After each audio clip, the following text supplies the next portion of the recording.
로마서 1장 16절 17절 2절 함께 봉독하겠습니다. 내가 복음을 부끄러워하지 아니하노니 이 복음은 모든 믿는 자에게 구원을 주시는 하나님의 능력이 됨이라. 첫째는 유대인에게요 또한 헬라인에게로다. 복음에는 하나님의 의가 나타나서 믿음으로 믿음에 이르게 하나니 기록된 바 오직 의인은 믿음으로 말미암아 살리라 함과 같으니라. 사람이 무섭다. 최근에 어떤 방송인이 자신의 홈페이지에 올린 글의 제목입니다. 사람이 무섭다. 글 제목이 흥미로워서 클릭을 해봤더니 그 내용이 이러했습니다. 한국에서 방송이 되는 예능 프로 중에 나도 가수다라는 프로그램이 있는 모양입니다. 실력 있는 가수 몇 명이 출연을 해서 자신의 기량을 최대한 발휘를 하게 하고 시청자들과 방청객들이 점수를 매겨서 꼴찌를 탈락시키는 그런 프로인 것 같아요.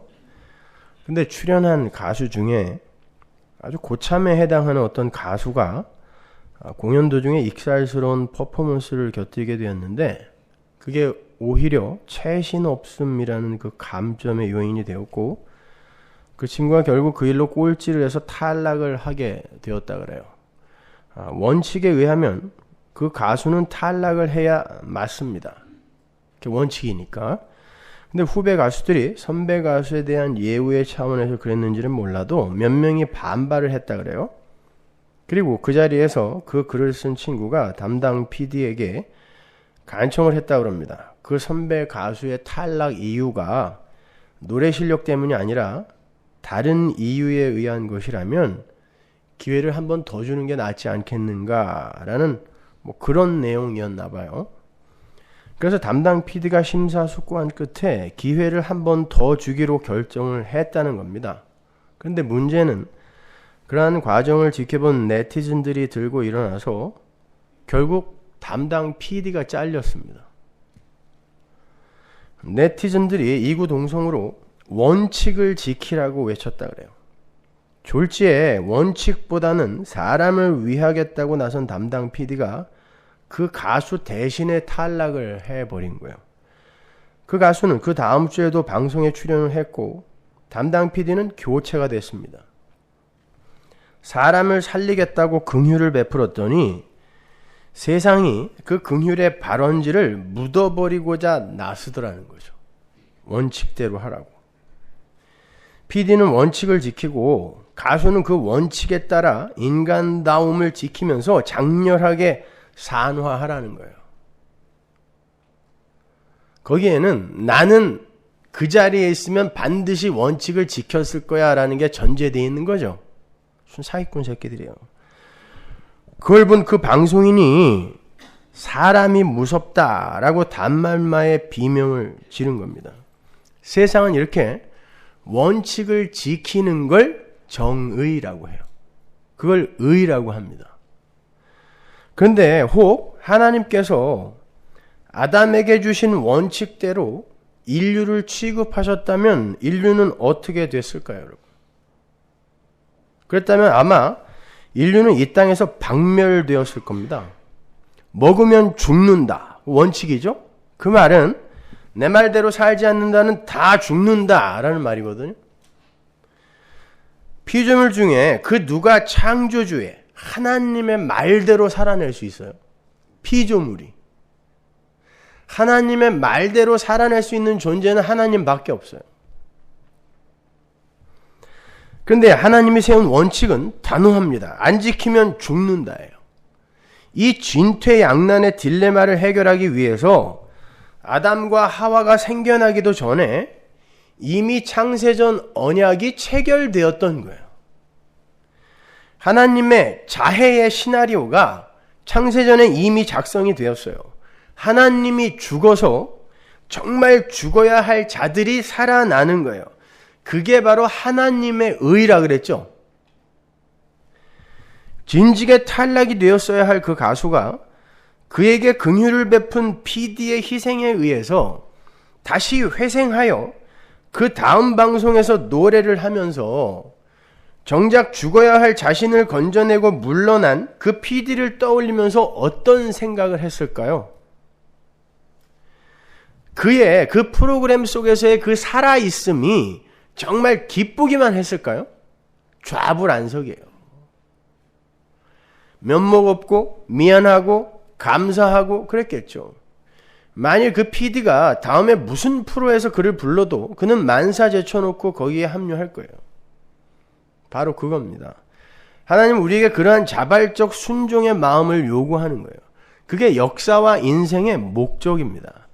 하나님께서 우리를 위해서 대신 희생되심으로 없음의 자리에서 그렇게 죽은 흙으로 존재해야 하는 우리가 있음의 상태로 새롭게 창조가 되었다라는 그 엄청난 구원의 현실을 인생과 역사와 육신 속에서 체유를 하고 면목 없이 미안한 마음으로 그러나 감사하고 기쁜 마음으로 하나님 절대 의존자의 자리로 한 발 한 발 가는 게 바로 성도의 신앙 여정이에요. 그래서 결국에는 하나님 당신의 나라 임할 때 나를 기억해 주세요 라는 절대 의존의 고백을 하는 거. 예수님 옆에 달린 그 강도가 막판 뒤집기로 하나님 당신의 나라 임할 때 나를 기억해 주세요. 이걸 정말 면목 없고 부끄러운 구원이라고 생각하시면 안 돼요. 그게 모든 성도가 다 해고 가야 할 최종적인 성도의 고백이라니까요. 그것이. 나는 어떤 방법으로도 당신의 나라에 들어갈 수 없네요. 내가 죽는 날까지 강도짓 하면서 정말 힘이라는 건 다 쌓아봤는데 안 되네요. 하나님, 당신의 나라 임할 때 당신이 나를 기억해 주는 수밖에 없군요. 이 고백하고 가는 게 역사와 인생의 목적이란 말입니다. 그러기 위해서는 자신이 정말 예수를 죽인 자라는 진심 어린 자각이 있어야 돼요. 왜 예수님이 자신의 죄가 되셔서 죽으셔야 했는지를 처절하게 삶 속에서 경험을 하고 인정을 해야 됩니다. 그래야 자신의 위로 부어진 하나님의 은혜와 긍휼의 넓이와 높이와 깊이가 얼마나 대단한 것인지를 알게 된단 말이에요. 그렇게 성도는 이 세상에서 자신을 개발하고 변화를 추구해서 하나님도 놀랄만한 훌륭한 사람이 되는 것을 목적으로 하여 사는 게 아니라 전부 그걸 목적으로 삼으니까 다 쇼들 하고 앉아있는 거예요. 변한 것처럼 아닌 거 다 아는데. 그게 목적이 아니라니까요. 기독교의 목적은. 그게 목적이 아니라 원래 없음이어야 했던 자신의 처음 자리와 그걸 덮으신 하나님의 긍휼과 은혜와 사랑이 얼마나 엄청난 것인지를 알아가는 걸 목적으로 우리에게 주어진 거예요. 진짜 내가 탈락할 나 때문에 왜 저분이 이 프로를 만드는 저분이 탈락을 해야 되지? 이게 여러분의 인생 속에서 경험이 돼야 되는 거예요. 그래서 주님께서도 영생은 착하고 훌륭하게 사는 것이다 라고 이야기하지 않고 하나님과 하나님이 보내신 자를 아는 것이라고 이야기하는 거예요. 그게 영생이에요. 그러니까 당신의 언약 안에 들어있는 당신 백성들을 향한 하나님의 의가 어떠한 것인지를 배우고 그러한 하나님의 의를 면목 없이 접속 받아들이는 게 성도의 본무인 거예요. 그게 하나님의 의고 우리의 의라 그랬죠? 지난 시간에 제가 설명해 드렸어요. 아무리 발버둥을 쳐봐도 다른 방법이 없어요. 그걸 알아야 돼요. 그래서 오늘 본문에 기록이 되어 있는 의인은 믿음으로 말미암아 산다는 그 사실이 복음의 진수가 되는 것이며 진리가 되는 거예요. 그 말은 믿음으로 말미암은 의만이 의인을 살게 하는 것이다 라는 뜻이라 그랬죠. 직역을 하면은. 그러니까 그 의 말고 믿음에 의해 만들어진 의 말고 다른 의는 다 부정되는 거예요. 인간들의 모든 의는. 그 외에 다른 의는 전부 폐기 처분돼요. 하나님 앞에서. 그래서 하나님은 이 세상에 의인이 하나도 없다고 단호하게 말씀하셨던 거예요. 로마서 3장 10절 보세요. 기록한 바 의인은 없나니 하나도 없으며. 어느 시점에만 없으며가 아니라 계속 없으며란 뜻이에요. 시제상. 계속 없다는 거예요. 전도서 7장 20절 선을 행하고 죄를 범치 아니하는 의인은 세상에 아주 없느니라. 아주 없다. nobody. 없어요. 이렇게 하나님 앞에서 하나님이신 그분의 말씀을 온전히 다 지켜낼 수 있는 피조물은 하나도 없어요. 그 상태가 불의예요. 그러니까 엄밀히 말해서 피조물은 죄를 지어서 불의한 게 아니에요.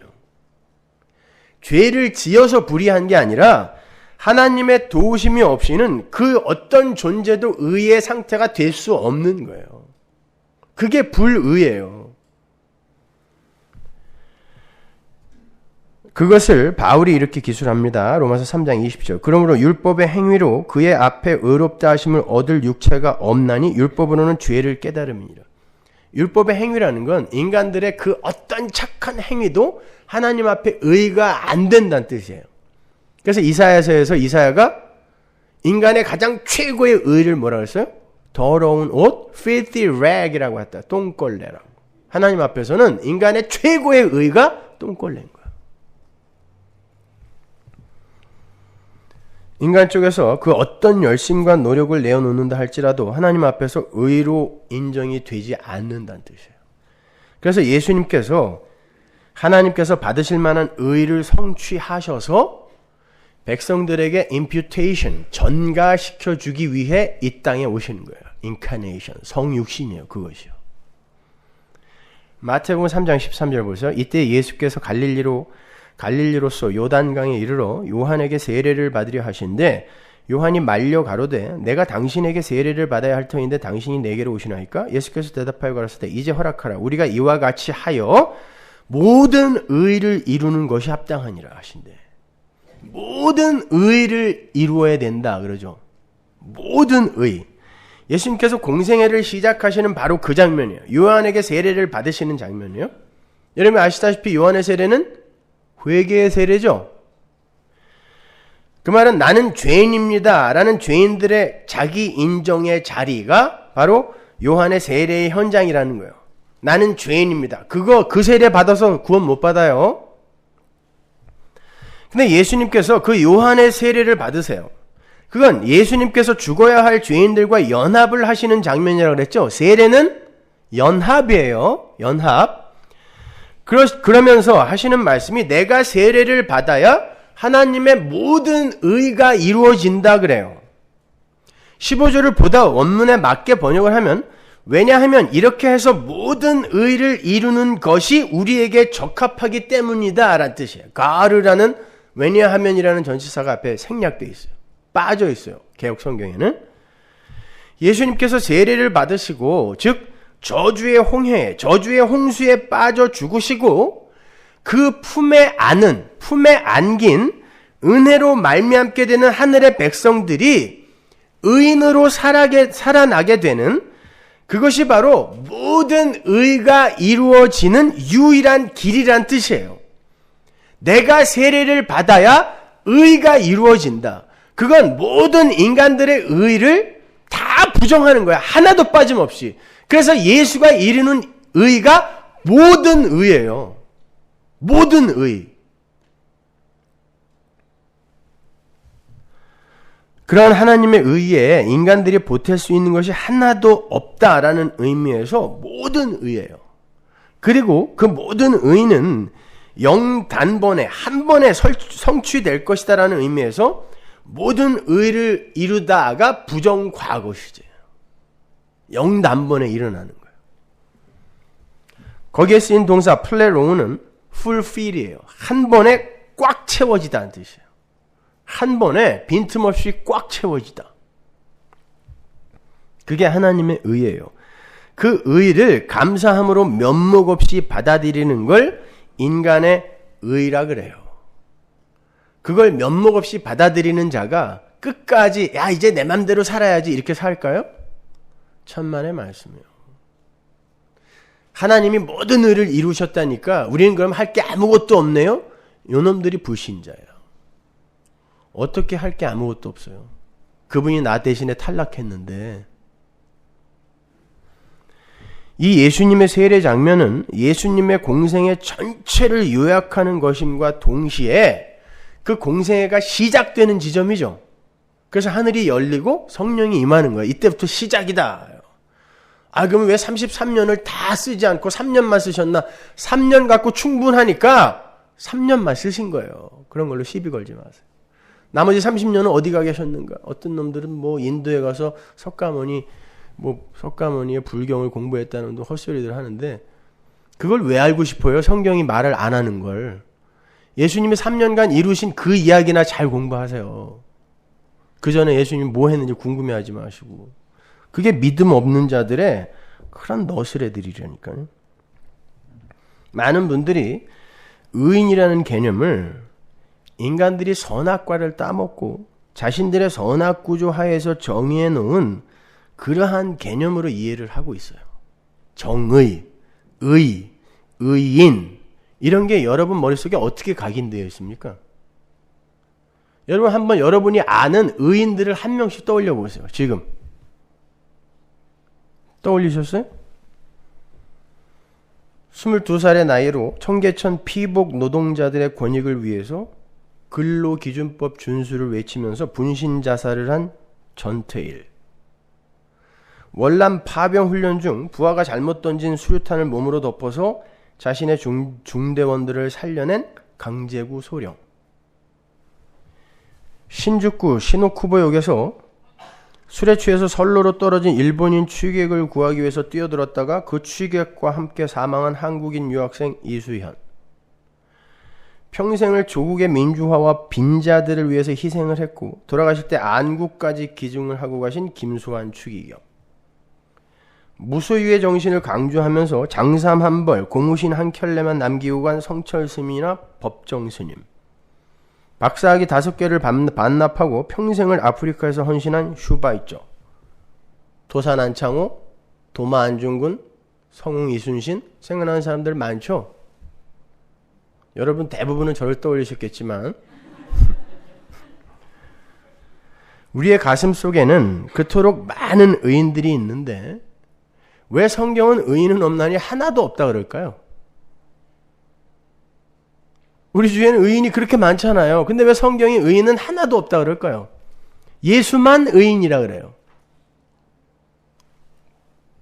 하나님께서 당신의 백성들에게 요구하시는 의인은 그런 종류의 의가 아닙니다. 죄송하지만. 조심스럽지만 오히려 그러한 종류의 의인은 하나님 앞에서 부정되고 부인될 의인 거예요. 여러분이 성경에서 보셨다시피 의의 주인, 의의 주체는 하나님 한 분뿐이에요. 그리고 예수님이 이 땅에 오셔서 모든 의를 이루셨어요. 보셨잖아요. 그 말은 이 땅에 그 어떤 의도 다 쓰레기라는 말이에요. 그래서 모든 의를 예수가 이루시는 거예요. 잘 새겨 들으셔야 돼요. 착한 일 하지 말라는 게 아니에요. 착한 일 많이 하세요. 그러나 착한 것과 의로운 것은 다른 거라는 걸 잊지 마세요. 하나님은 착한 일을 보고 구원을 하는 게 아니라 의를 보고 구원하세요. 잘 생각해 보세요. 우리가 확인한 바에 의하면 예수님의 십자가가 의의 모든 것이었어요. 빨리 세례를 베풀어라. 그래야 모든 의가 이루어진다 그랬으니까 십자가가 모든 의입니다. 그런데 왜 그 진짜 의의 현장에서는 모든 인간들이 다 떠나갔을까요?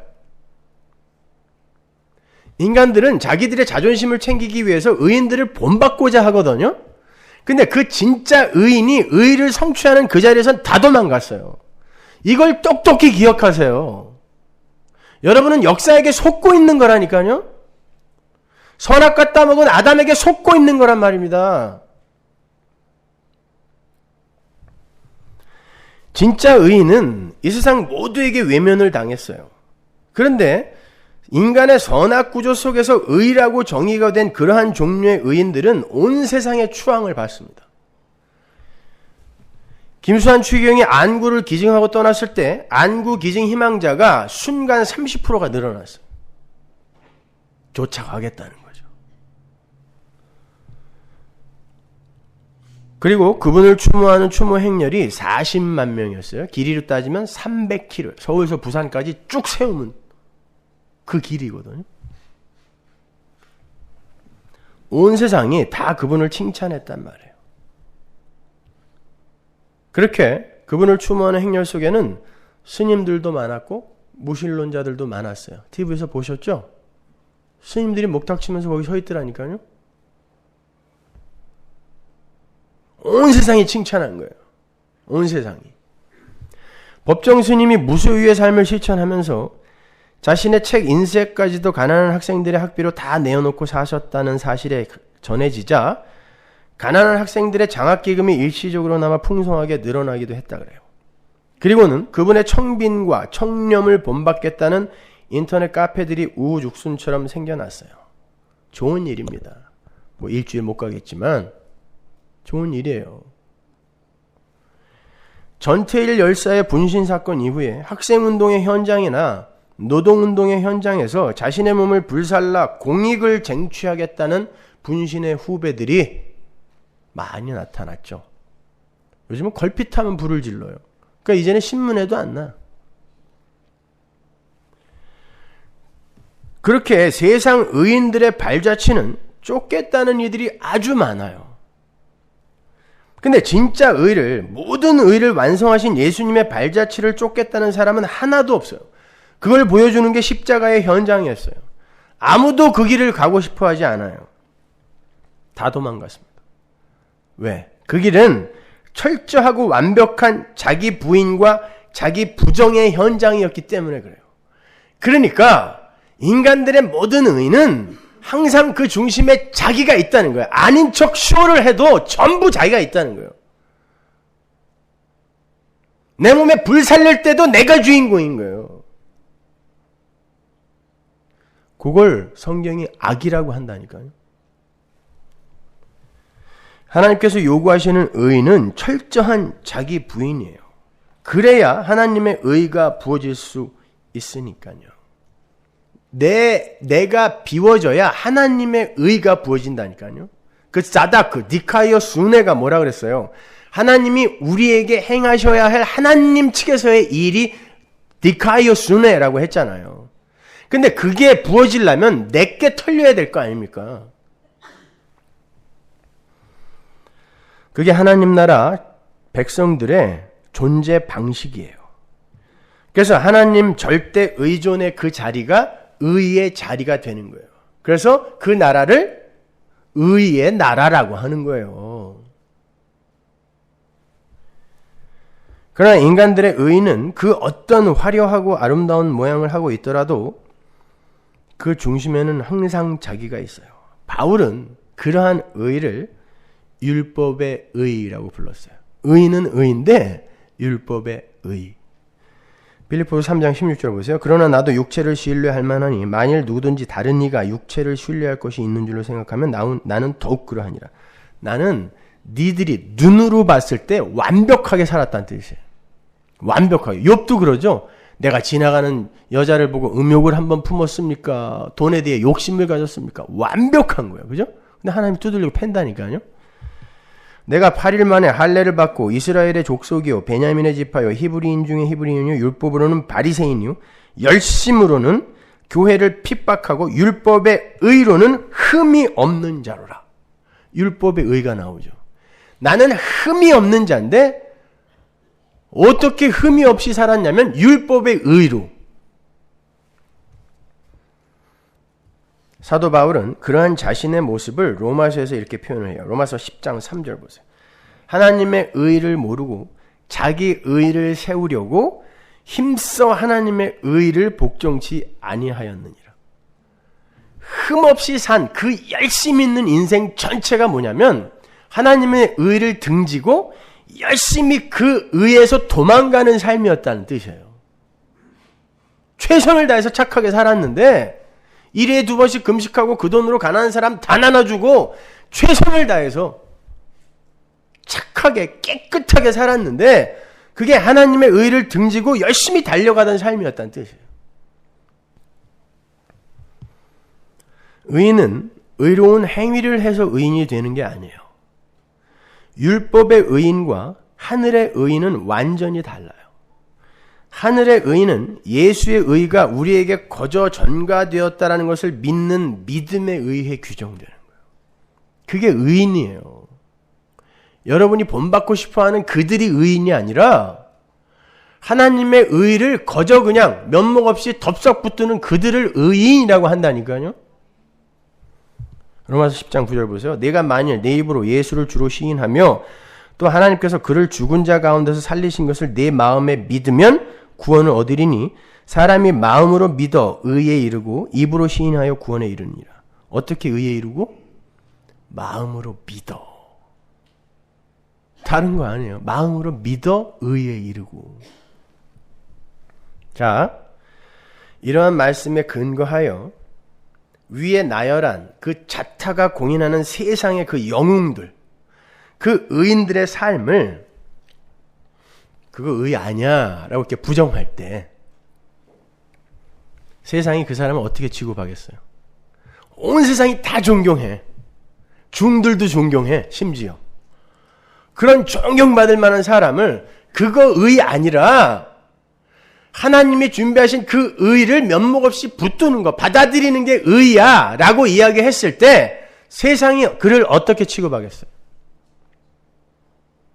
저 미친놈? 보편적 인간의 자존심을 다 부정하는구나. 자존심 상해해요. 죽이려 든다니까요. 하나님의 의를 이야기하면 세상은, 특히 교회가 그를 죽이게 돼 있어요. 그래서 요한계시록에 나오는 음녀 바벨론이나 거기에 나오는 성전이나 유대인의 회, 이건 다 교회예요. 교회. 하나님을 섬긴다고 하는 자들이었다니까요. 세상은 여러분에게 관심 없어요. 여러분이 어떤 하나님을 믿던 어떤 의를 이야기하던 세상은 관심 없어요. 교회가 관심을 둬요. 가짜 교회가. 여러분 그들에게 맞아 죽게 돼 있어요. 하나님의 의를 이야기하면 인간의 의를 추앙하던 교회에게 맞아 죽게 돼 있습니다.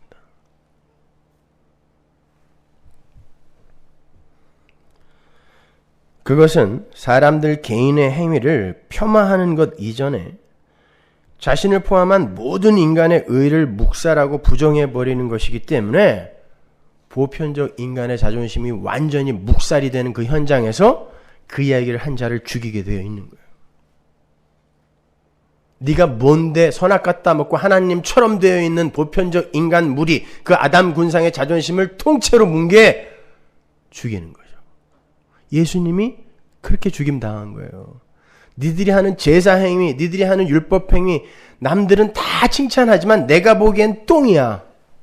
그랬더니 죽였어요. 이 독사 새끼들아 그랬더니 죽이더라니까요. 그래서 제가 예전에 법정의 무소유를 이야기하면서 그러한 종류의 무소유는 진짜 무소유가 아니라 오히려 나라는 존재의 존재성과 주체성을 챙기기 위한 소유욕의 절정이라고. 그렇잖아요. 나는 이렇게 무소유를 실천하며 살았다라는 그걸 소유하기 위해 무소유를 사용한 것뿐이지 그게 무슨 무소유입니까?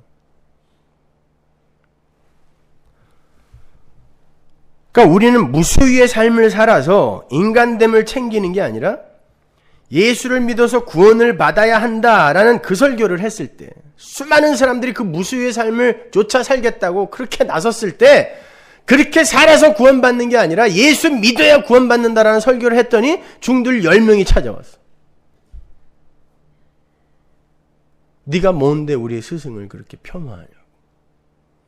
근데 그건 오케이. 다른 종교인들이 와서 아니 내가 무슨 절에서 설법하는 거 참견한 적이 있어요? 근데 내가 교회에서 목사가 교회에서 설교하는데 왜 중들이 와서 참견을 하냐고. 그거 이해하겠다 이거예요. 근데 교인들이 말이죠. 예수를 믿는다고 하는 사람들이 얼마나 욕을 했는지 몰라요. 저를. 법정 스님 욕했다고. 내가 무슨 욕을 했어요. 그건 무소유 아니라고 제대로 그냥 가르친 거지. 그분들이 저한테 뭐라고 메일을 보내냐면 너는 그 사람의 발톱의 때만큼도 못 산다. 그런데 네가 감히 그분을 욕해? 그래서 제가 그랬어요. 맞다. 나는 그분이 산 거에 발톱의 때만큼도 못 살아. 그래서 예수 믿어야 돼.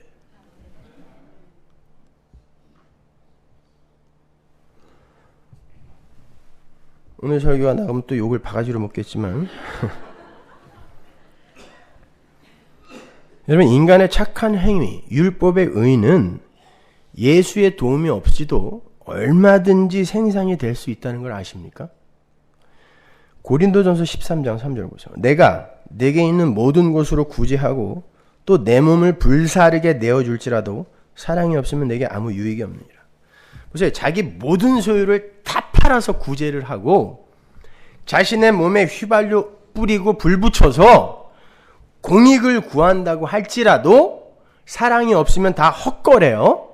그러면 사랑 없이 예수의 간섭 없이 그 일을 세상에 할 수 있다는 거예요? 없다는 거예요? 할 수 있다는 거예요. 그건 인간들의 자기 의를 향한 그 욕망에 의해서 얼마든지 생산해낼 수 있는 거예요.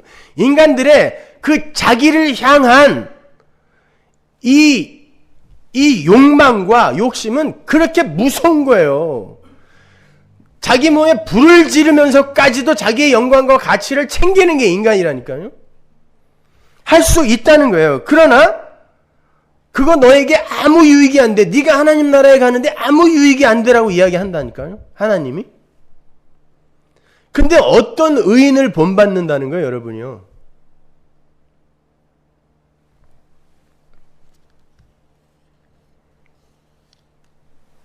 인간들은 그렇게 자신들의 의를 부정당하면 자신의 의를 부정하는 진짜 의를 부수고 죽이려고 그래요. 요한일서 3장 12절 보세요. 가인같이 하지 말라. 저는 악한 자에게 속하여 그 아우를 죽였으니 어찐 연고로 죽였느뇨. 자기의 행위는 악하고 그 아우의 행위는 의로움이니라. 아우가 의로우니까 악인이 죽이는 거예요.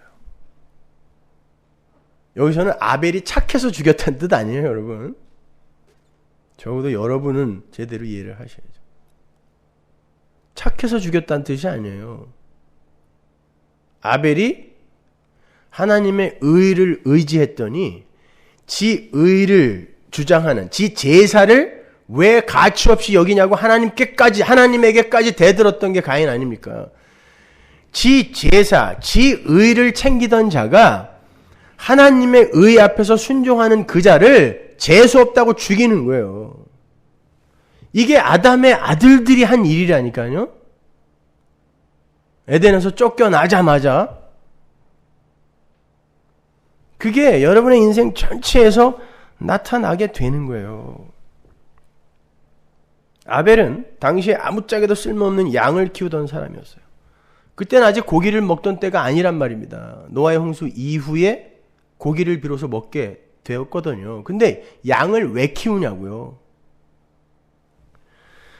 그때 양이라는 짐승이 쓰일 것은 인간의 부끄러움을 가리는 가죽옷을 만드는 것뿐이었어요. 엄마 아빠가 그 옷 입고 있었거든요. 그러니까 아벨은 자기의 부모인 아담과 하와가 입고 있던 가죽옷의 의미, 그게 예수 그리스도잖아요. 십자가잖아요. 그 의미를 알고 있던 자로 등장하는 거고 어차피 모형이에요. 가인은 그 의미를 모르고 자신의 힘과 가치를 향상시키고 쌓아 올리는 데에만 집중하여 살았던 자로 등장하는 거예요. 그래서 농사 짓는 거예요. 그땐 그게 힘이었거든요. 하나님께서 아담에게 저주를 하시면서 네 근본된 토지를 갈라 그랬죠. 그 말은 네가 올라온 그 흙이란 뜻이에요. 토지를 갈면서 나 흙이지 이거 알라고 토지를 갈라고 한 거예요. 그게 저주였어요. 아담에게 내려진 저주. 그런데 가인이 농사를 지으면서 자신이라는 존재와 자신의 행위에 가치를 두더라는 거예요. 그러니까 하나님께 자신의 제사를 가치 있게 여겨달라는 읍소를 올린 거 아닙니까? 그게 바로 인간의 의, 율법의 의, 선악과를 따먹은 자들의 의의 정체인 거예요. 그러한 인간의 의가 하나님으로부터 선물을 받은 면목 없는 의를 공격하더라는 것입니다. 그래서 여러분 주위에서 그 잘난 인간들이 자주 하는 말들 있죠. 야, 예수 믿는 너보다 내가 더 착해. 넌 어떻게 예수를 믿고도 아직도 그렇게 악당이냐? 그런 말 한두 번 안 들어본 사람은 성도 아니에요. 그죠? 여러분 주변에 착한 사람이 훨씬 많죠? 그들이 여러분에게 그런다니까요? 넌 어떻게 예수를 믿고 아직도 그 모양이야?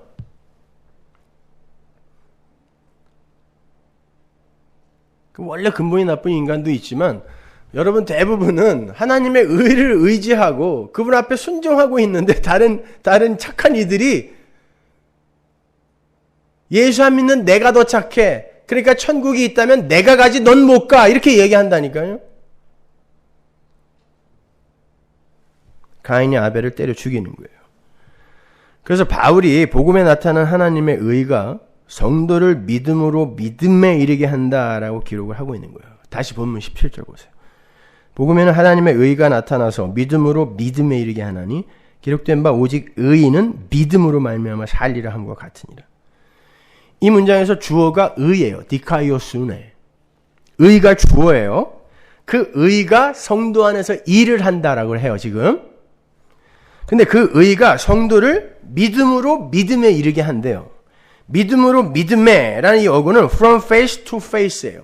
그러니까 믿음에서 시작하여 믿음으로 끝나게 한다는 뜻이에요. 다른 게 절대 못 들어오게 만든다는 뜻이에요. 그 말은 인간들의 모든 의를 믿음이 다 밀어낸다는 뜻이에요. 하나님의 의가.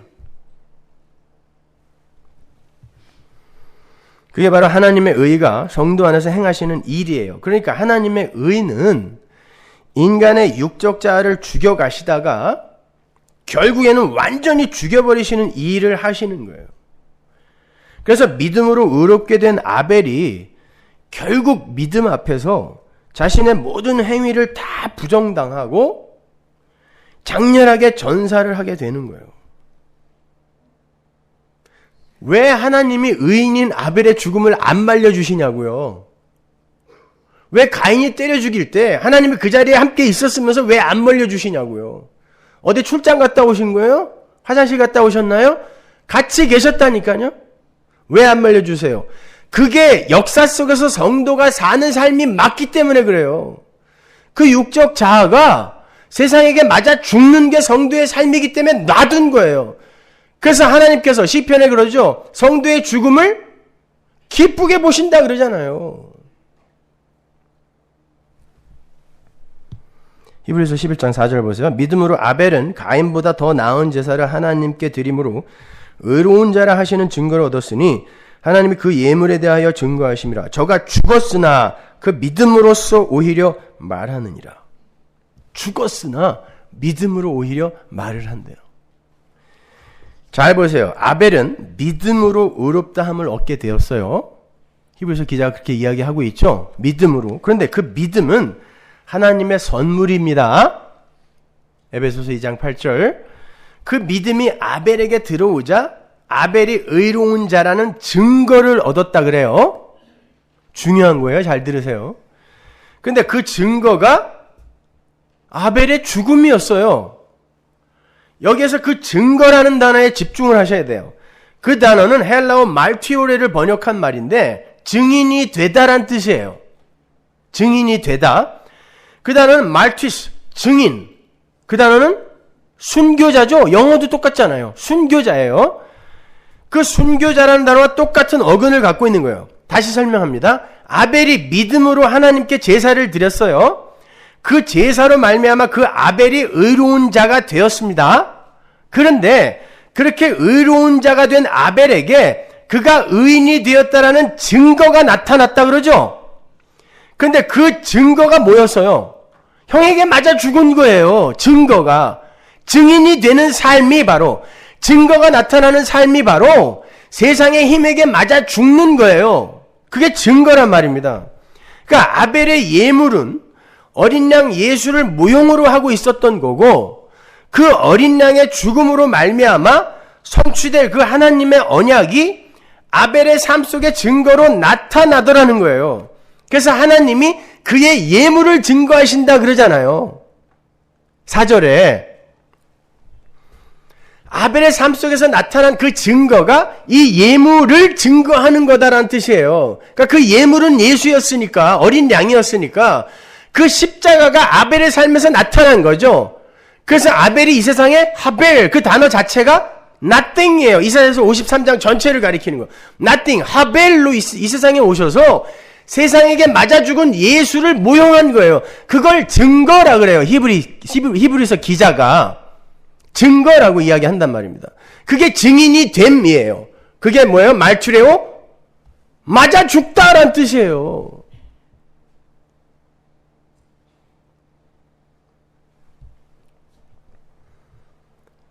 그 증거라는 단어가 히브리서 11장 39절과 40절에서 잘 설명이 돼요. 한번 보세요. 이 사람들이 다 믿음으로 말미암아 증거를 받았으나 약속을 받지 못하였으니 이는 하나님이 우리를 위하여 더 좋은 것을 예비하셨은즉 우리가 아니면 저희로 온전함을 이루지 못하게 하려 하심이니라. 39절을 보면 믿음의 선진들을 총칭하는 이 사람들이 나오죠. 히브리서 11장에 나오는 그 전체 인물들 다. 근데 그분들이 전부 믿음으로 말미암아 증거를 받았대요. 그분들이 받은 증거의 내용이 바로 앞에 나와요. 36절 보세요. 또 어떤 이들은 희롱과 채찍질뿐 아니라 결박과 옥에 갇히는 시험도 받았으며 돌로 치는 것과 톱으로 켜는 것과 시험과 칼에 죽는 것을 당하고 양과 염소의 가죽을 입고 유리하여 궁핍과 환난과 학대를 받았으니 이런 사람은 세상에 감당치 못하도다. 저희가 광야와 산중과 암혈과 토굴에 유리하였느니라. 그리고 39절로 이어지는 거죠. 이게 믿음의 선진들의 인생에 나타났던 의인됨의 증거입니다. 이걸 한마디로 고난이라 그래요. 믿음이 그분들을 증인, 즉 순교자로 만들었다는 뜻이에요.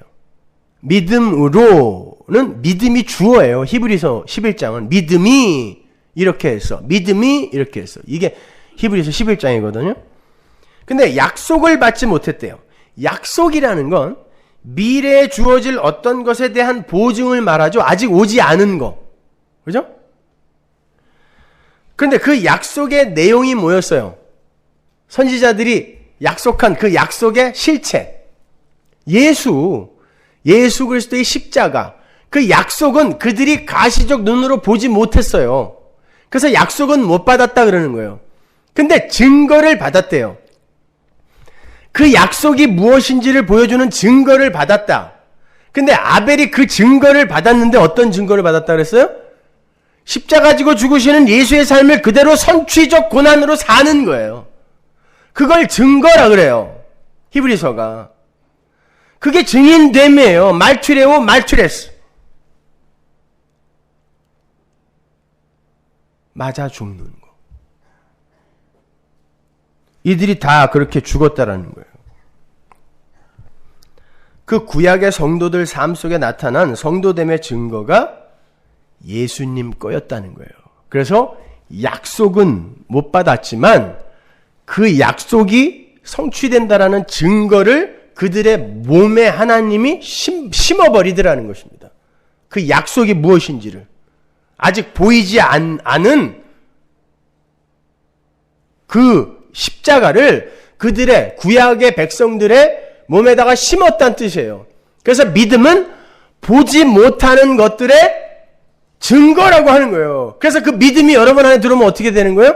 말투레오, 증인으로 만드는 거예요. 말투레오가 뭐예요? 죽이는 거라니까요.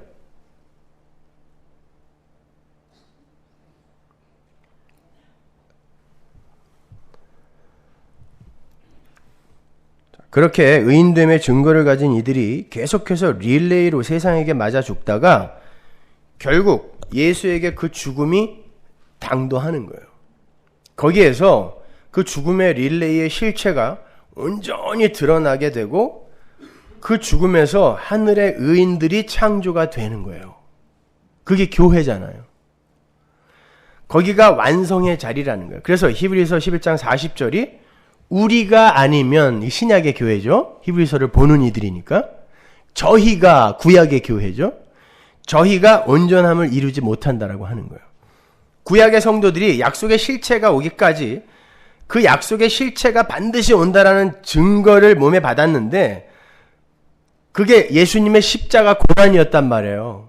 그런데 그 증거가 가리키던 예수의 십자가가 이 땅에 서지 않았다면 교회가 탄생하지 못했을 것이고 그들이 받은 그 증거는 거짓이며 헛된 게 되잖아요. 실체가 안 오고 실체가 오면 당연히 교회가 창조돼야 되는데 이 교회가 우리가 없다면 그들이 온전한 게 아니지 않느냐 이런 뜻이에요. 십자가가 온전하게 했다는 뜻이란 말입니다. 따라서 신약의 교회가 구약의 성도들의 그 증거를 온전하게 해주는 것이 되는 거예요. 맞구나. 그 고난이 예수의 고난의 선취적 경험이었구나 하고 인정이 된다는 거예요. 그러니까 이런 그림이죠. 아담이 그 의인됨의 증거, 증인됨, 말투레오라는 그 증거를 갖고 이 바통을 잡고 뛰는 거예요. 릴레이. 그리고 그걸 아벨에게 넘겨주는 거예요. 아벨이 연락에 뛰어가서 맞아 죽어 죽으면서 셋에게 또 넘겨주죠. 셋이 연락에 뛰다가 에노스에게 넘겨줬더니 에노스가 하나님의 이름을 불러요. 그건 다른 이름을 부를 수 없는 지경으로 하나님이 밀고 내려갔다는 뜻이거든요. 에노스가 또 연락에 달리다가 노아에게 딱 줘요. 노아가 연락에 달려서 셈에게 줘. 셈이 또 연락에 달려. 계속 죽는 거예요. 아브라함에게 주고 아브라함이 이삭에게, 이삭이 야곱에게 계속 주다가 구약의 마지막 선지자가 누구예요? 이렇게 예수의 십자가를 약속으로 받아 그걸 증거로 몸에 지니고 사는 자들을 선지자라 그러거든요. 구약의 마지막 선지자가 누구예요? 세례 요한. 세례 요한에게 딱 넘기는 거예요. 그러니까 세례 요한이 받았구나 하고 죽는 거예요. 예수와 똑같이 참수당하여 죽는 거예요. 그리고는 이가 바로 우리가 선지자들이 이야기했던 그 이가 바로 저이다 하고 바톤을 예수에게 딱 넘겼더니 예수님이 십자가에서 그래 이거야 라고 죽어버리는 것입니다.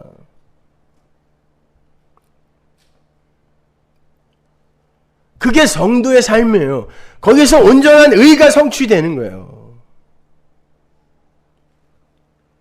그런데 중요한 건 그 십자가가 완료의 자리인데 하나님이 하늘로 가버리셨어요. 그리고는 재림을 약속하셨어요. 또 우리에게 약속이 주어졌어요. 그리고는 십자가에서 바통이 우리에게로 또 넘어와요. 달려! 그러다니까요. 바울이 뭐라 그래요?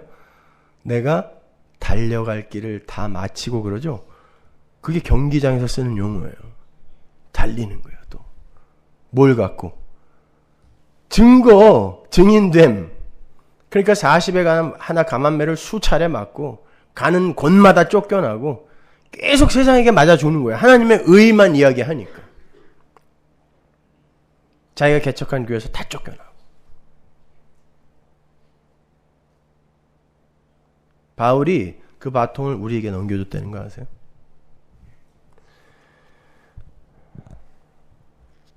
자, 사도행전 우리 1장 8절로 한번 가보겠습니다.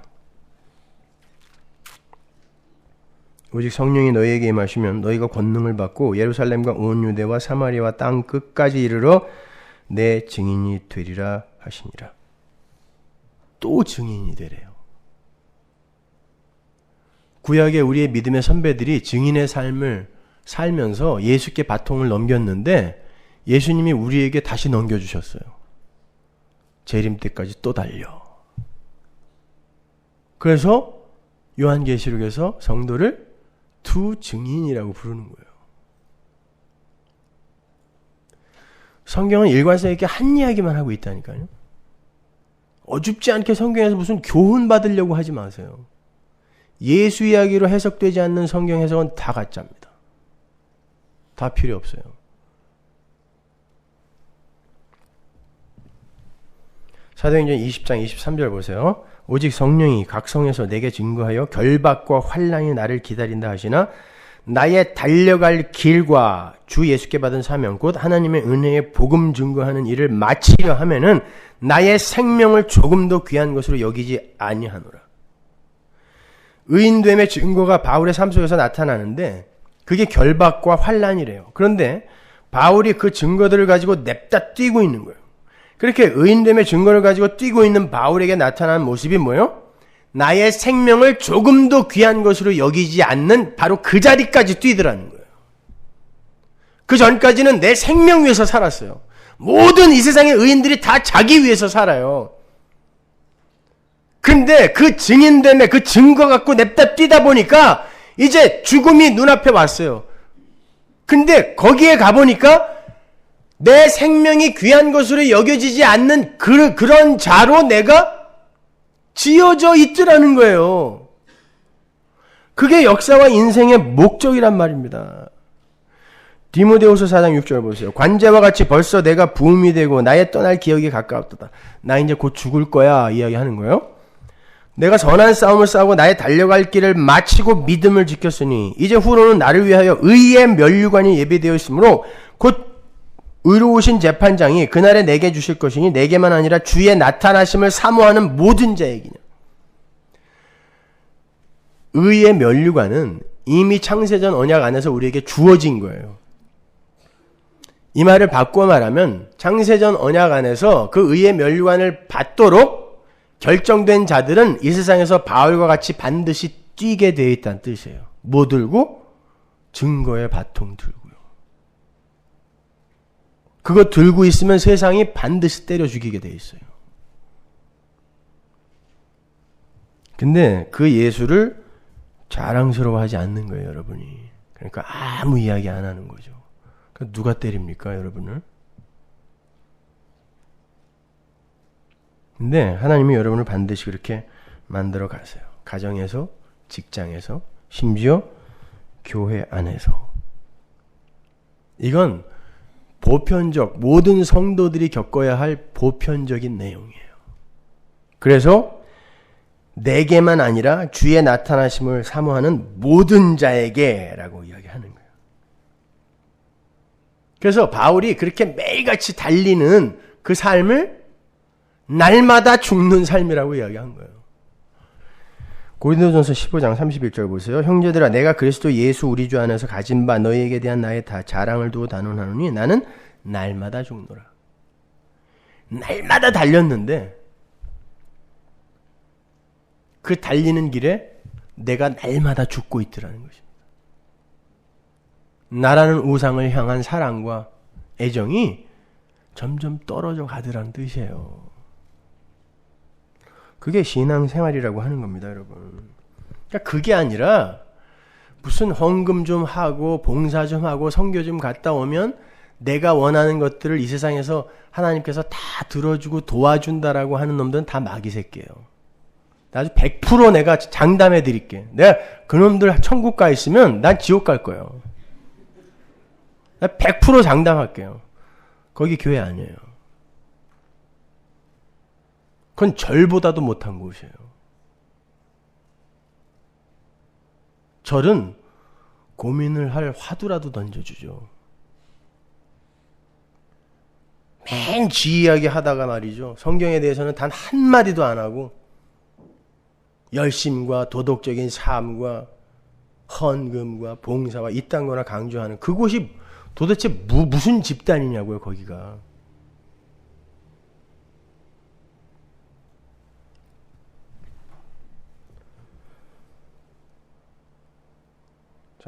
예수님의 증인이 되어서 땅끝까지 이르러 증인의 삶을 살던 바울, 달려갈 길을 열심히 달리던 바울이 그 매일의 삶을 날마다 죽는 삶이라고 표현을 하고 있다는 것을 잊지 마세요. 그게 달려가는 자의 삶이고 믿음의 증거를 가진 자의 삶이며 증인됨의 바통을 들고 뛰는 자의 삶인 거예요. 그래서 예수님도 복 있는 자는 의를 위하여 핍박을 받는다라고 말씀하신 거예요. 하나님이 말씀하셨다니까요. 마태복음 5장 10절 보세요. 의를 위하여 핍박을 받은 자는 복이 있나니 천국이 저희 것입니다. 의가 개입을 한 인생은 반드시 핍박이라는 과정을 통과하여 십자가로 달리게 되어 있다는 뜻이에요. 그러나 그 달려감의 끝에 천국이 있다는 말입니다. 하나님의 의를 아는 자는 세상의 의에게 반드시 맞아 죽게 되어 있다는 말이에요.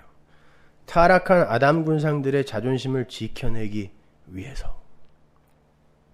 그래서 성경이 의인들이 모여있는 교회를 피밭, 나그네의 무덤이라고 부르는 거예요. 아겔다마. 마태복음 27장 3절 보세요. 때에 예수를 판 유다가 그의 정죄됨을 보고 스스로 뉘우쳐 그 은 30을 대제사장들과 장로들에게 도로 갖다 주며 가로되 내가 무죄한 피를 팔고 죄를 범하였도다 하니 저희가 가로되 그것이 우리에게 무슨 상관이 있느냐 네가 당하라 하거늘 유다가 은을 성소에 던져놓고 물러가서 스스로 목매어 죽은지라. 대제사장들이 그 은을 거두며 가로되 이것은 피값이라 성전구에 넣어둠이 옳지 않다 하고 의논한 후 이것으로 토기장의 밭을 사서 나그네의 묘지를 삼았으니 그러므로 오늘날까지 그 밭을 피밭이라 일컫느니라. 이에 선지자 예레미야로 하신 말씀이 이루었나니 일러스되 저희가 그 정가된 자 곧 이스라엘 자손 중에 정가한 자의 가격 곧 은 30을 가지고 토기장의 밭값으로 주었으니 이는 주께서 내게 명하신 바와 같으니라 하였더라. 가룟 유다가 자신의 죄를 뉘우치고 예수님의 피값으로 받은 은 30냥을 대제사장들과 장로들에게 도로 갖다 줬어요. 그리고는 자신의 죄는 자신이 책임진다 라고 하면서 목매달아 죽어버렸습니다. 의롭죠? 이걸 정의라고 하나요? 뉘우쳤잖아요. 그리고 내 죄는 내가 책임질게. 베드로와는 완전히 다른 모습이잖아요. 이걸 의라고 하나요? 이걸 죄라 그래요. 그 은 30냥은 큰 돈이 아니었어요. 당시 파리 목숨처럼 여겨졌던 노예 한 사람의 몸값이었습니다. 세상이 예수 그리스도를 그렇게 취급했다는 뜻이에요. 대제사장들은 그 돈이 큰 돈도 아니고 피값으로 치러졌던 재수 없는 돈이라서 꺼림칙하기도 해서 성전 창고에 다시 넣지 않고요. 토기장의 밭을 사서 나그네의 묘지를 삼았어요. 그런데 성경은 우리 성도들을 가리켜 나그네라고 부르죠. 똑같은 단어거든요. 히브리서 11장 13절 보세요. 이 사람들은 다 믿음을 따라 죽었으며 약속을 받지 못하였을 때 그것을 멀리서 보고 환영하며 또 땅에서는 외국인과 나그네로라 증거하였으니 하나님이 선물해 주신 하나님의 의에 의해 믿음으로 믿음에 이르게 되는 히브리서 11장의 믿음의 선진들을 가리켜 나그네라고 불러요. 베드로는 교회를 어떻게 부르는지 보세요. 베드로전서 1장 17절. 외모로 보시지 않고 각 사람의 행위대로 판단하시는 자를 너희가 아버지라 부른즉 너희의 나그네로 있을 때를 두려움으로 지내라. 교회예요. 나그네. 근데 예수님의 피값으로 그러한 나그네들의 무덤이 구입된 거죠. 사도행전 20장으로 가면 바울이 예수님의 피값으로 산 것을 나그네의 무덤이라고 하지 않고 교회라고 불러요. 20장 28절 보세요. 너희는 자기를 위하여 또는 온 양떼를 위하여 삼가라. 성령이 저들 가운데 너희로 감독자를 삼고 하나님이 자기 피로 사신 교회를 치게 하셨느니라. 그렇다면 3단 논법에 의해서 교회 이퀄 나그네의 무덤이 되는 거죠. 그래서 피밭이에요. 아겔다마입니다. 따라서 교회는 하나님의 힘을 동원하여 잘 먹고 잘 사는 것을 목적으로 하여 모이는 곳이 아니라 이 세상의 나그네들이 마치 코끼리들이 자기들의 무덤을 찾아가서 죽음을 맞이하는 것처럼 죽기 위해 모여드는 곳이 교회예요.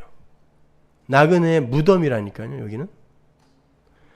교회에 육신의 정욕이 묻히는 곳이고 안목의 정욕이 묻히는 곳이며 의인들의 피가 줄줄 흐르는 곳인 거예요. 여기가. 그러니까 교회에서 전해지는 설교는 성도의 육적 자아를 살려내는 게 아니라 징책하고 책망하여 죽여버리는 것이어야 돼요. 많은 이들이 목사가 되어서 장사를 시작해야 되니까 시장 조사를 하죠. 시장 조사를 해보니까 이 수요자들이 원하는 게 복밖에 없어. 소원 성취밖에 없어. 그러면 이 장사꾼들이 그 수요자의 그 수요를 채워주기 위해 여기서 뭘 던져야 돼요? 복을 던져야 돼요. 그러면 장사가 돼요.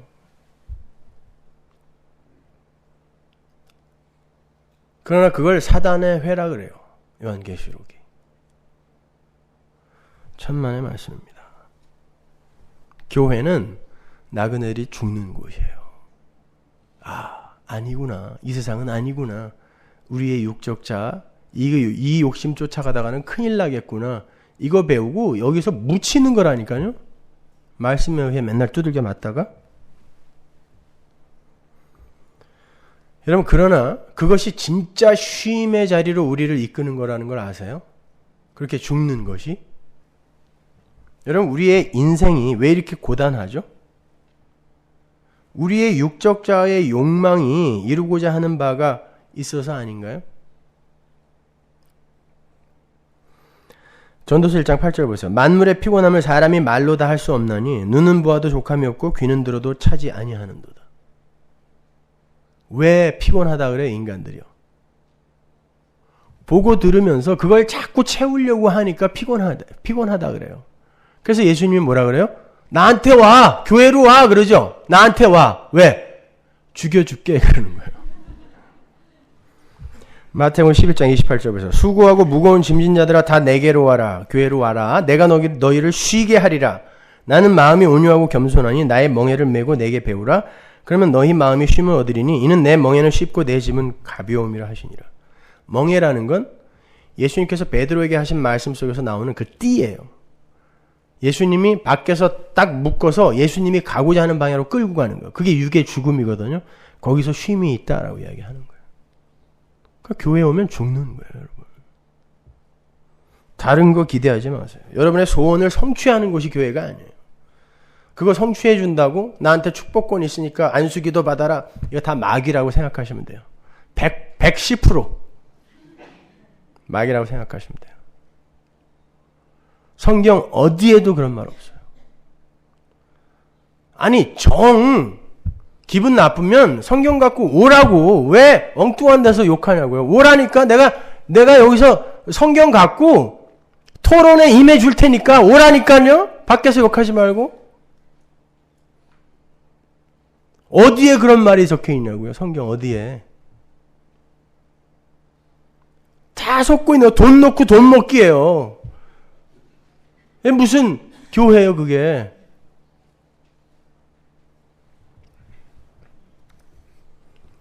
헨리 나우엔이라는 사람이 교통사고로 거의 죽다가 살아난 적이 있어요.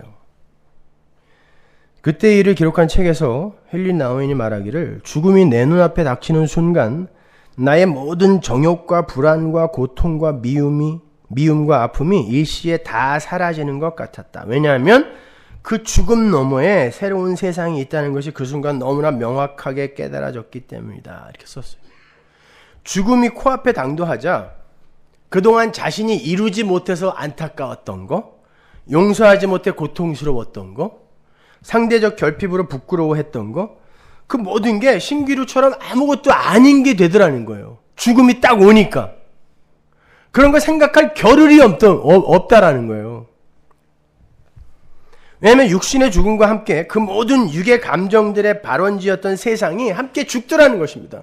왜냐면 내가 지금 여기서 떠나서 다른 세상으로 가는 게 죽음이잖아요. 가고 있는데 이게 무슨 나에게 이게 무슨 상관이냐? 그걸 자기가 느꼈다는 거예요. 그 자리에서. 저도 실제로 2번 그런 경험을 했었는데 군대에서 결박 수영이라는 훈련을 받다가 분대장이 날 두고 가는 바람에 결박이 된 채 바다에 빠졌어요. 견디고 있으면 건져줘야 되거든요. 근데 그게 한계가 있다고요. 깊은 바닷속으로 쑥 들어가는데 내가 미워했던 사람, 빚 못 받은 거, 용서 못한 거 이런 거 하나도 생각 안 나요. 살아야 된다라는 생각밖에 안 들어요. 그냥 조금 덜 성숙해갖고 그냥 확 갔어야 되는 건데 살아야 되겠다. 그래서 다시 돌아와서 살아났어요. 살만하니까 또 생각이 나 그게. 저게 옛날에 나한테 어떻게 했지? 뭐 이런 거. 너 왜 그때 돈 꼬간 거 안 갚니? 이런 게 자꾸 생각이 나요. 그래서 하나님이 어떻게 한다고요? 교회에 데리고 와서 계속 죽이는 거예요. 쉬라고. 제발 좀 쉬라고. 그걸 신앙생활이라고 그래요. 엉뚱한 데 가서 앉아있지 마세요. 제발. 그냥 앉아있고 헌금 내면 다 구원받는 줄 알아. 착각들 하지 마세요. 여러분은 피밭에 묻혀야 돼요. 그래서 교회가 피밭이에요. 여러분은 무덤에 묻혀야 돼요. 나그네의 무덤에. 최근에 성룡이라는 배우가 자기 재산 4천억 원을 전부 자식에게 한 푼도 안 남기고 다 사회에 환원하겠다, 기부하겠다라고 발표를 했죠. 그거 발표하고 정말 자유로워졌다 그래요. 어차피 다 털어줄 건데 내가 지금부터 조바심 내면 모을 필요가 없다라는 생각을 하니까 너무 자유롭더라는 거예요. 그래서 자식에게도 한 푼도 안 주겠대요. 잘하는 거예요. 여러분 자식한테 돈 남겨주지 마세요. 그거 자식 망치는 지름길이에요. 아예 그러려면 도끼로 죽이고 가세요. 자식을.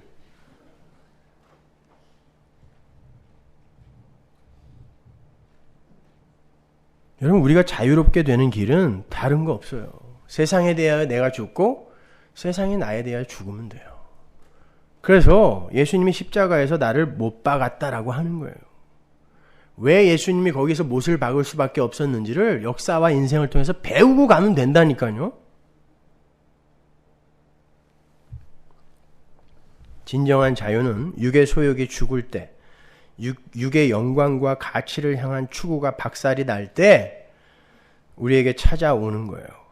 그래서 하나님께서 오늘도 철장으로 우리를 부수시고 내일도 철장으로 내리치는 거죠. 근데 내 속에 또 다른 법이 있어서 예수님의 철장을 상단막기로 막고 예수님을 훅으로 쳐. 왜 내 삶에 간섭을 하냐고. 로마서 7장 21절 보세요. 그러므로 내가 한 법을 깨달았노니 곧 선을 행하기 원하는 나에게 악이 함께 있는 것이로다. 내 속사람으로는 하나님의 법을 즐거워하되 내 지체 속에서 다른 한 법이 내 마음의 법과 싸워 내 지체 속에 있는 죄의 법 아래로 나를 사로잡아오는 것을 보는도다. 오라 나는 공고한 사람이로다. 이 사망의 몸에서 누가 나를 건져내랴. 우리 주 예수 그리스도로 말미암아 하나님께 감사하리로다. 그런즉 내 자신이 마음으로는 하나님의 법을 육신으로는 죄의 법을 섬기노라. 보세요. 나를 묻으려고 하는 예수님의 열심과 절대로 교회라는 무덤에 묻히지 않겠다는 우리의 옛 자아 간의 전투가 일어나는데 누가 이겨요? 우리의 옛 자아가 예수님을 이겨먹더라는 거예요. 이게 야복강가의 야곱의 씨름이에요. 바울이 그러잖아요. 내 안에 옛 자아가 오히려 나를 죄의 법 아래로 사로잡아 오더라는 거예요. 수시로. 구원받은 사도라니까요. 이 사람은요.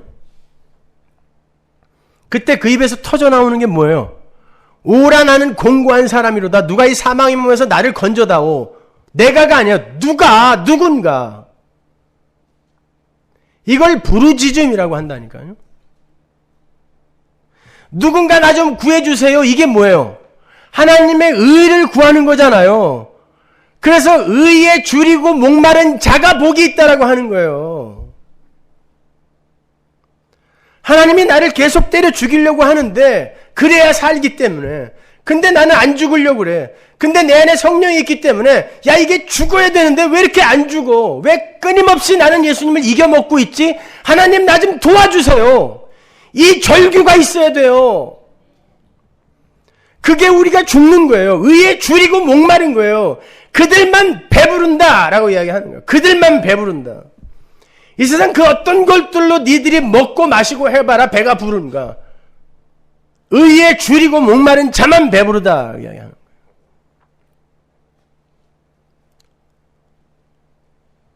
그 의에 줄이고 목마른 자는 좌우에 날선 검, 양날선 검, 그 검으로 우리에게 내려오는 그 말씀을 사모하게 되어 있어요. 당연히. 어제도 덴버에서 우리 인터넷 성도가 16시간 운전해서 왔어요. 16시간. 그냥 교회에 한번 와보고 싶어서요. 그리고 식사하면서 우리 주방팀들에게 그랬어요. 여기 계신 분들은 모르시겠지만 인터넷으로 예배 보는 사람들은요. 여기 한번 오는 게 소원이에요.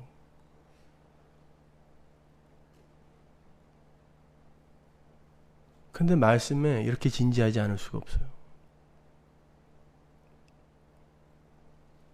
관심이 없어 아예.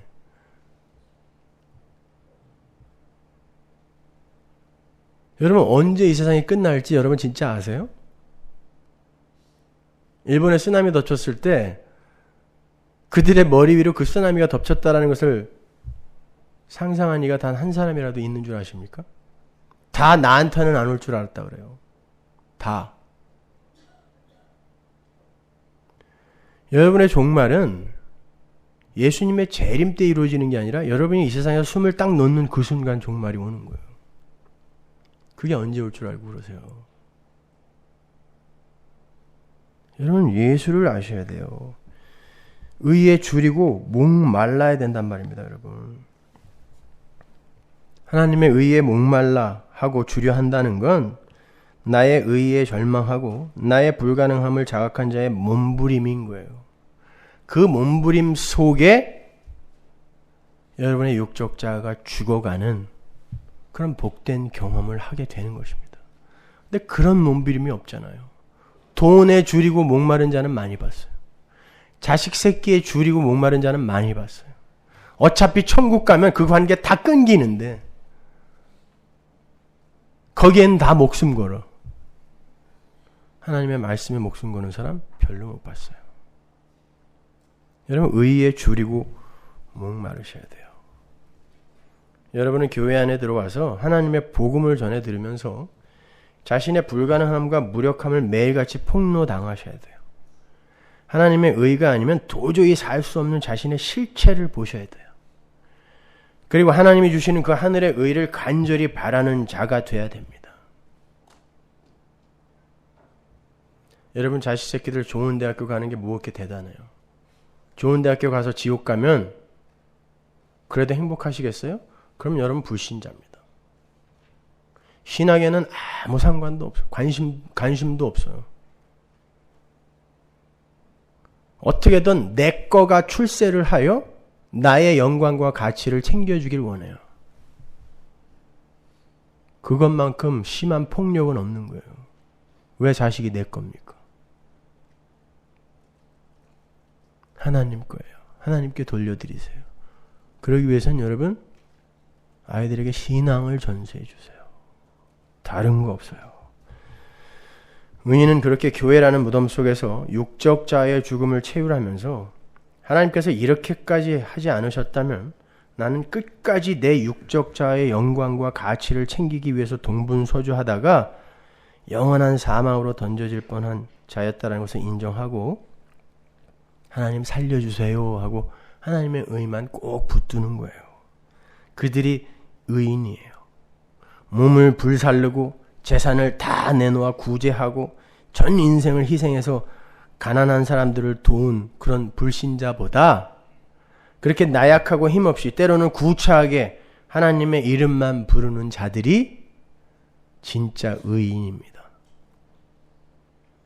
선악과 따먹은 세상 사람들의 그 선악 구조로 세상 판단하지 마세요. 어줍지 않은 사람들 본받아 살려고 하지 마세요.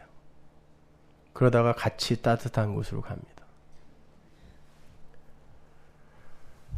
창세기 4장 26절 보세요. 셋도 아들을 낳고 그 이름을 에노스라 하였으며 그때 사람들이 비로소 여호와의 이름을 불렀더라. 그 위에는 뭐가 기록되어 있어요? 가인의 후예들이 각 분야에서 대장이 되죠. 왕이 되죠. 근데 셋의 후예들은 하나님의 이름만 불러요. 하나님 살려주세요. 이들이 복받은 자다라고 이야기하는 거예요. 그래서 바울이 로마서 10장에서 이렇게 이야기하죠. 3절. 누구든지 주의 이름을 부르는 자는 구원을 얻으리라. 주의 이름을 불러야 구원 얻어요. 아무리 돈, 자식, 명예, 건강 이름 불러보세요. 여러분 구원 못 받아요. 잊지 마십시오. 의는 원칙을 지키는 게 의가 아니에요. 원칙대로 하면 여러분 다 죽어야 돼요. 정의는 그런 거 아닙니다. 하나님께서 원칙대로 하지 않으시고 긍휼과 은혜를 베풀어서 그게 하나님의 의예요. 우리가 의롭게 된 거예요. 그렇다면 그러한 은혜와 긍휼 앞에서 우리가 할 수 있는 게 뭐예요? 그냥 하나님의 이름 부르는 거예요. 돈과 명예에 목마르고 자식과 이 일에 주려 하는 자가 아니라 하나님의 의에 주리고 목마른 자의 삶이 여러분 안에서 터져 나와야 돼요. 그러기 위해서는 지금보다 더 하나님의 말씀 앞에 진지해지세요. 그래야 여러분이 그 검에 의해 더 많이 죽을 수 있어요. 피밭에 묻히십시오. 기도하겠습니다. 하나님의 은혜를 감사합니다. 도대체 이 시대의 교회가 어디 있습니까? 예수 믿는 자가 어디 있습니까? 예수의 이름을 부르며 연극들을 하고 앉아있지만 하나님, 하나님의 이름이 불리는 곳에서 하나님이 모독을 당하고 있는 이 시대입니다. 하나님, 다시 한번 이 시대에 하나님의 부흥, 리바이벌을 허락하여 주옵소서. 우리 신앙의 선배들이 분명 하나님의 의와 우리 인간의 의가 어떤 것인지를, 그 십자가와 예수 그리스도의 피가 무엇인지를 올바로 깨닫고 아는 그 부흥의 때가 있었는데 왜 이 시대는 100년이 못 가 항상 그것을 잊어버립니까? 그리고 왜 그 부흥의 시대에 도대체 어떤 말씀이 전해졌는지를 왜 아무도 관심을 갖지 않습니까? 그것에 조금만 관심을 갖는다면 지금 이 시대의 교회가 어떻게 왜곡되고 어떻게 더럽게 추악하게 변했는지를 알 텐데 왜 아무도 거기에 관심이 없습니까? 다 자신의 배를 위해 자신을 우상 삼아 살고 있는 자들이기 때문입니다. 하나님, 이 시대에 다시 한번 진노의 철장으로 당신의 백성들의 삶 속에 찾아오셔서 진정한 하나님의 부흥이 이 시대에 임하게 하여 주옵소서. 예수님 이름으로 기도합니다.